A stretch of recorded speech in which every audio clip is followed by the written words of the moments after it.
안녕하십시오. 이신근 TV에 찾아오신 여러분을 뜨겁게 환영하고요. 감사드립니다. 반갑습니다. 바르트와 라가츠, 부제는 하나님과 사회주의입니다.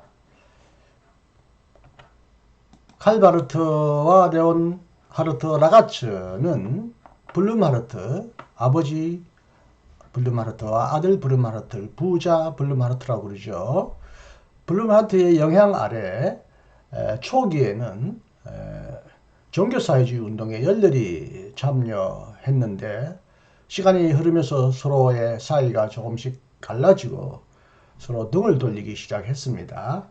그럼에도 불구하고 바르트가 일평생 자본주의에 대한 철저한 비판과 진정한 기독교적 사회주의에 대한 관심을 시종일관 보여주었기 때문에 바르트의 정치 신학을 연구하는 사람들은 사회주의에 대한 바르트의 견해를 무시할 수가 없습니다. 지금 제가 칼바르트의 사상에 나타난 신학과 정치라는 내용으로 방송을 해드립니다.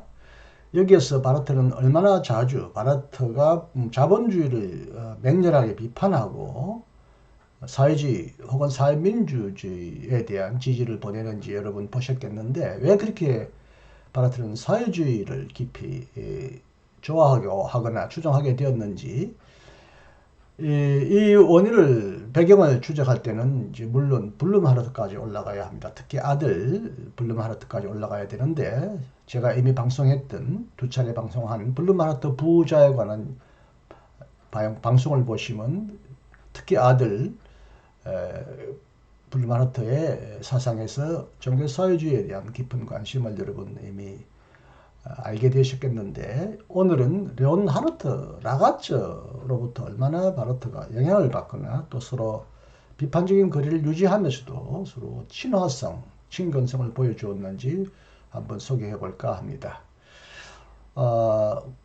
이전에 여러 차례 바르트와 다른 인물과의 관계를 설명할 때도 바르트 전기 에버하르트 부시가 쓰고 손성현이 옮겼던 책 바르트 전기 우리나라는 이게 이제 칼 바르트라고 독일어죠. 이제 영어처럼 쓰여져 있지만 왜 이렇게 우리나라에 나온 책 제목을 영어식 표기를 했는지 잘 이해가 안 됩니다. 한국말로 칼 바르트라고 하든지 부제로 바르트 전기라고 하든지 하여튼 새로운 디자인으로 선보였던 이 책을 통해서 이 책에서 기록된 내용을 근거로 두 사람의 관계를 한번 살펴보려고 합니다. 1906년 겨울 칼바르트는 동아리 안에서 큰 논란을 일으켰다라고 기록합니다. 1906년 1월 20일 바르트의 강연이 그 원인이었다는 것입니다. 내가 고민했던 문제, 바르트의 고민이죠. 나의 마음 깊은 곳을 건드리는 문제, 곧 사회적 물음에 관한 강연이었습니다. 칼바르트는 우리 안에서도 자본과 노동, 만몬과 결핍, 요컨대 부유함과 가난함 사이의 균열이 점점 커지고 있다라고 말했습니다. 바르트는 레오나르트 라가치 사상에 기대하여 그의 영향을 받아서 사회적 물음이야말로 발전의 고리 가운데 한 부분, 아니 온 인류가 풀어나가야 할 핵심 문제이며 예수가 고대 사회에 제기한 문제도 바로 이 문제라고 주장했다라고 87쪽은 말하고 있습니다. 종교사회주의와의 만남은 바르트와 종교사회주의의 만남은 그의 신학적 탐색과 사회주의적인 참여를 보정하고 해명하고 촉진했습니다. 그러나 종교사회주의와 자기를 완전히 동일시하는 데는 언제나 주저했다고 합니다.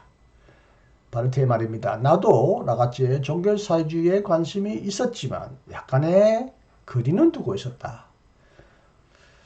두 사람이 처음부터 왠지 불쾌하게 여겼던 것이 있었다.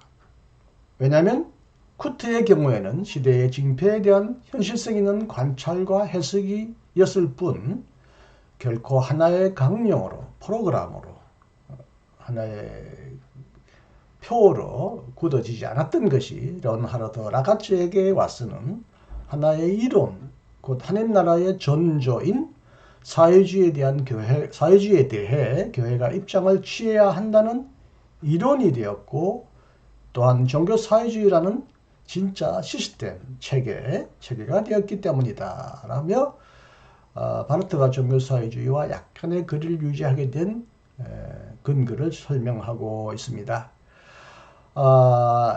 여기 쿠터라는 분이 여기 사진으로 나와 있습니다만, 헤르만 쿠터도 스위스 목사로서 바젤에서 명성 있는 설교가 목회자로 이름을 날렸는데, 이분도 사회주의에 대한 진정한 관심을 보여주었지만 라가츠와는 좀 다른 노선을 걸었다고 보여집니다. 바르트가 특별한 관심을 가졌던 문제, 그리고 그가 상당한 성과를 얻었던 문제는 루터와 라가츠 간의 대립이었다. 바르트는 루터와 라가츠 간의 서로 대립 속에서 자신의 신학적인 어떤 노선을 결정하는 도움을 받았다는 뜻이겠습니다. 그 대립은 당시 점점점 날카로워지는 양상이었다.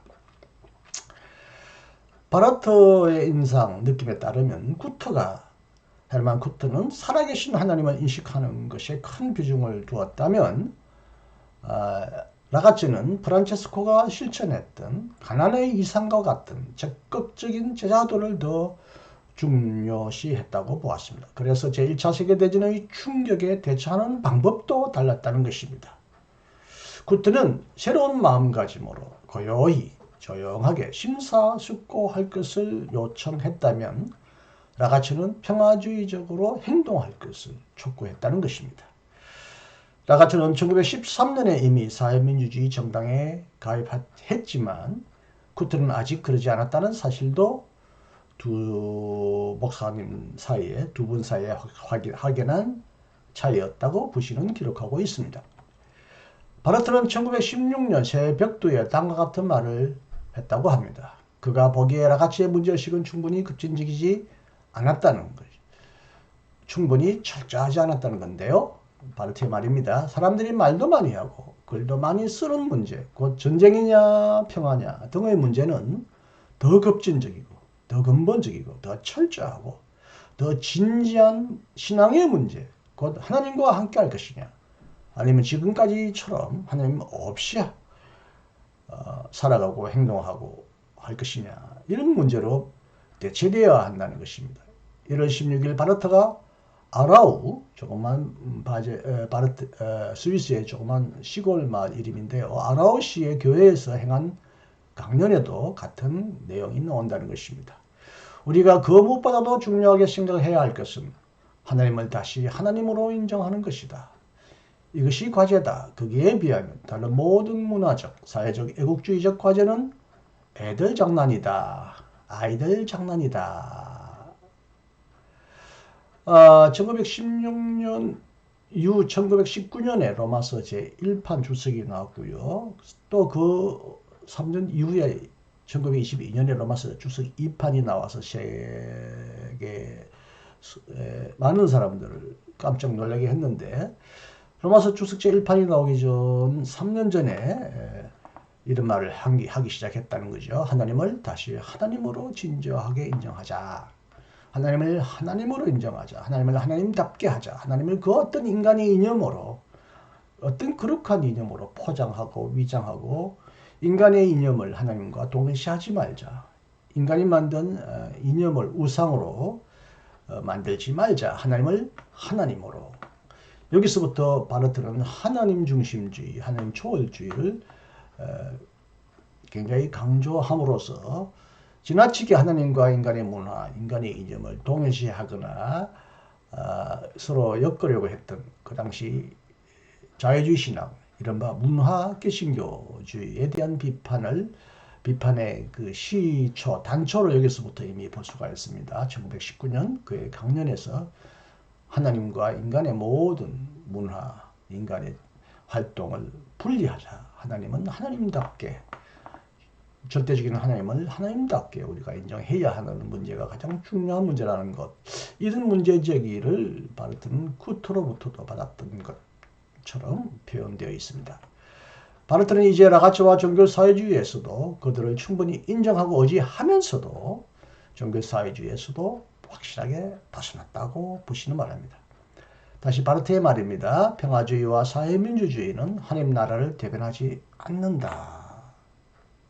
특히 레오나르도 라가츠는 평화주의자였고 종교사회주의 이름으로 사회민주주의를 주창했는데 이것을 하나님 나라의 하나의 표징이나 하나님 나라의 이념으로 동일시했다고 한다면 바르트는 여전히 평화주의든 사회민주주의든 인간의 모든 이념을 하나님 혹은 하나님 나라와 동일시하는 것을 거부했다고 봅니다.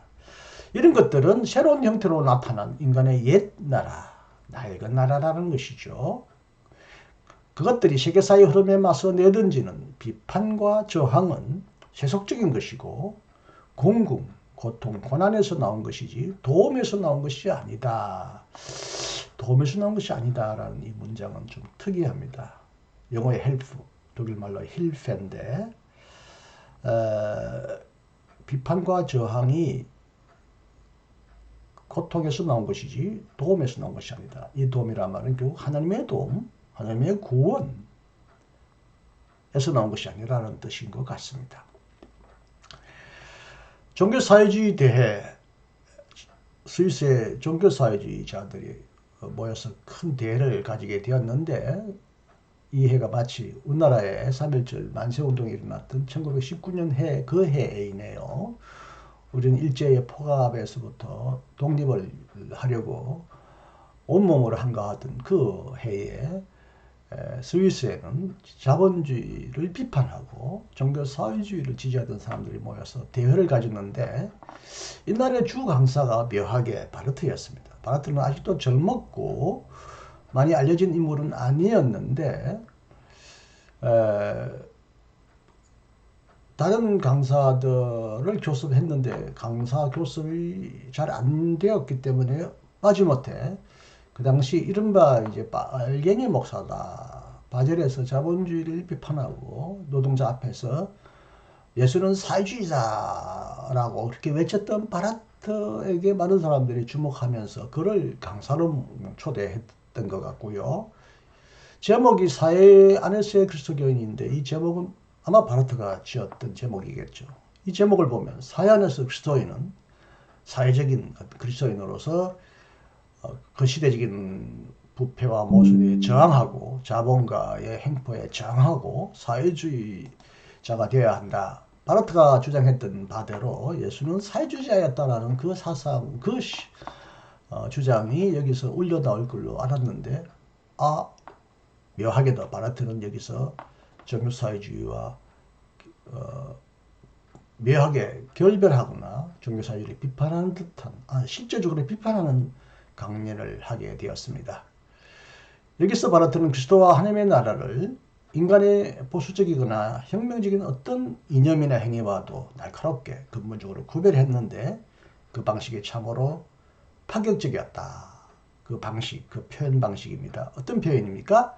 하나님의 나라는 기존에 존재하던 모든 것 이전의 혁명이고 모든 기존 하는 것뿐만 아니라 모든 혁명들 이전의 혁명이다. 모든 혁명들보다 더 근원적이고 더 근본적이고 더 철저한 혁명이다라는 뜻이 되고 그래서 모든 혁명조차도 혁명해버리는 전복해버리는 가장 철저한 진정한 혁명이라고 말함으로써 하나님 나라의 혁명을 이른바 종교 사회주의자들이 추구했던 혁명과 대립시키는 이런 묘한 아주 독특한 강연을 행했습니다. 다시 바르트의 생각을 우리가 엿보게 되면요. 하나님의 나라는 양쪽 모두 아는 양쪽은 기존하는 모든 것은 결국 그 당시 자본주의, 부르주아주의의 어떤 체제를 말하는 것 같고 또 이것을 비판하는 기독교적 사회주의자들 혹은 이제 레닌을 중심으로 일어났던 그 볼셰비키 공산주의 혁명을 다 암시하는 것 같습니다. 하나님 나라는 자본주의 혁명이든 공산주의 혁명이든 이것과는 철저하게 새롭다. 이것에 대한 모든 두 가지에 대한 부정이다. 그 부정 안에서는 어느 한쪽이 다른 한쪽에 대한 상대적인 긍정을 통해 제한된다. 다른 한쪽에 대한 상대적 부정이라고 표현하지 않고요. 상대적 긍정이라는 말은 절대적으로 긍정하지 않고 다른 한쪽을 상대적으로만 긍정한다는 거죠. 자본주의도 혹은 사회주의, 공산주의도 상대를 절대적으로 인정하지 못하며 상대적으로만 인정할 수밖에 없다라는 아주 독특한 표현을 쓰고 있습니다. 이를 통하여 하나님 나라는 인간의 모든 이념, 제도를 철저히 부정하고 넘어선다는 것을 바르트는 표현하려고 했었습니다. 그러나 바르트는 다른 한편, 그러나 그럼에도 불구하고 바르트는 하늘나라의 비유, 다시 말해 세상적인 것 안에 있는 신적인 것의 유비를 염두에 두고자 했다. 비유, 유비란 말이 나오는데요. 비유는 뭐 예수님의 비유처럼 어떤 비슷한 것들을 가지고 어떤 하나의 사물과 생각을 표현하는 것을 비유라 그러고요. 유비는 아날로지라고 그러면서 본래는 수학에서 비유를 의미하는 뜻이었습니다. 1대2는 2대4다. 서로 어떤 두 가지 관계가 비슷하다.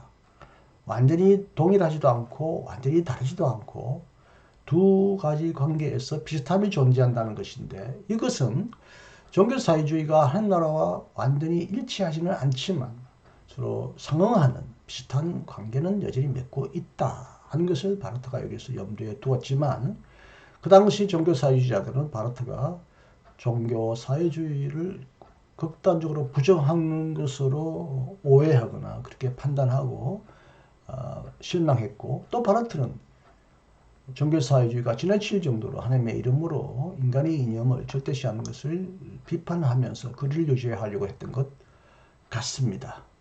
아무튼 바르트는 그 자체로 명백한 위험, 곧 그리스도를 이래저래 세속화하는 위험한 시도와는 확실하게 거리를 둘 필요가 있다고 생각했다. 그런 의미에서 바르트의 이 강론은 결별을 의미했다고 합니다. 하여튼 인간의 어떤 제도나 사상도 하나님 혹은 그리스도를 세속화하거나 그리스도와 동일시할 수 없다는 것이죠. 이것은 바르트 자신이 한동안 매달렸던 신학과의 결별, 특히 종교사회주의와의 결별이었다. 1919년에 종교사회주의의 결별을 선언하는 것이 그의 강론이었다는 거죠. 이로써 바르트와 라가츠의 관계는 극도로 심각하게 소원해졌다, 멀어졌다. 라가츠는 바르트가 종교사회주의 운동을 변정법적으로 왜곡함으로써 이 운동이 독일로 진출할 가능성을 망쳐 놓았다고 말했다.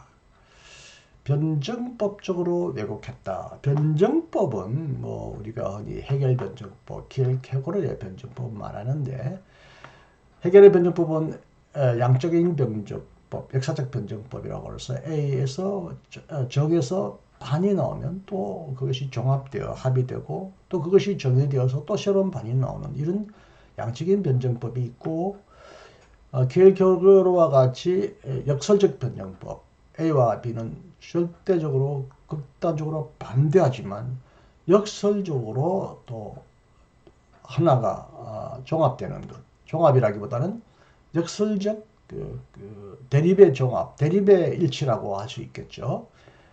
검은 것은 흰 것이다. 흰 것은 검은 것이다. 죽은 것은 사는 것이다. 죽은 것이 곧 사는 것이다. 일어서는 것은 넘어지는 것이다.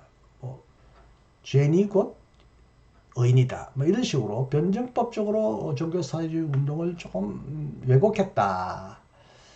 아니 종교사회주의 운동을 지지하면 지지했지. 뭐 지지하면서도 또 그게 또 역설적으로 또 반대함으로써 또 종교사회주의 운동을 지지한다고 말하며 이렇게 변정법적으로 말을 꼬우고 왜곡함으로써 종교사회주의의 그 흐름들이 독일로까지 넘어가서 영향을 미치는 길을 막아놓았다고 바르트는 유감스러운 표명을 했다고 합니다. 수술 후유증에서 회복된 시기에, 그러니까 이제 한참 이제 시일이 지났습니다. 둘 사이가 갈라져서 아무런 대화와 만남이 없었던 시기를 지나서 바르트가 이제 말년에 이제 노년으로서 아파서 병원에 자주 들어 누워야 할 기간이 있었는데, 25년간 아무런 교류도 없이 바르트가 지내던 레온 하르츠와의 관계가 다시 한번 새롭게 친밀한 관계로 되살아났다고 합니다. 그것은 최근 출간된 교회 교약 덕분이었다는 것입니다. 마지막으로 거의 이제 바르트가 말년에 쓴 출간된 교회 교약이라고 한다면 사권의 1, 2, 3 이른바 화해론이겠는데요. 이 화해론에서도요, 제가 이제 지금 방송하고 있는 칼바르트의 사상에 나타난 신학과 정치에서도 곧 설명하겠지만, 자본주의야말로 화해되지 못한 사회의 전형적인 모습이라고 보았고, 다시 진정한 사회주의, 기독교적 사회주의를 이 책에서 다시 주창하는 것을 볼 수가 있겠는데요. 이 책을 라가츠가 서평을 썼던 모양입니다. 아마 굉장히 지지하는 서평을 썼던 모양이고, 이 서평을 보고 바르트는 나와 대대적으로 생각을 같이 하는 것을 보고 고맙게 생각하고 놀랍게 생각했다고 말합니다. 라가츠도 바르트의 감사를 내 인생의 마지막 나날에 화해의 미광, 희미한 빛을 비추어주는 제자의 행동으로 받아들였다. 제자이죠. 라가츠는 바르트보다 18년 먼저 태어났기 때문에 라가츠는 당연히 바르트가 자신의 신학으로부터 영향을 받거나 가르침을 받았던 사람으로서 제자와 같다고 여겼던 것 같습니다. 바르트는 그를 스승이라고 지칭하거나 표현하지는 않았지만 라가츠로부터 많은 것을 배웠다는 측면에서 어떻게 보면 스승과 제자의 관계라고 할 수는 있겠습니다. 결국 자기를 비판하고 돌아섰던 칼바르트가 결국 마지막에는 자기의 생각과 일치하거나 동일한 생각을 하게 되었다. 결국 마지막 교회 교약에서도 사회주의에 대한 진지한 관심을 보여준 것을 라가츠는 기뻐했고, 또 이 기뻐한 라가츠의 감사를 바르트도 감사하게 생각하면서 둘의 관계가 아주 화해롭게 잘 마무리되었다고 표현하고 있습니다.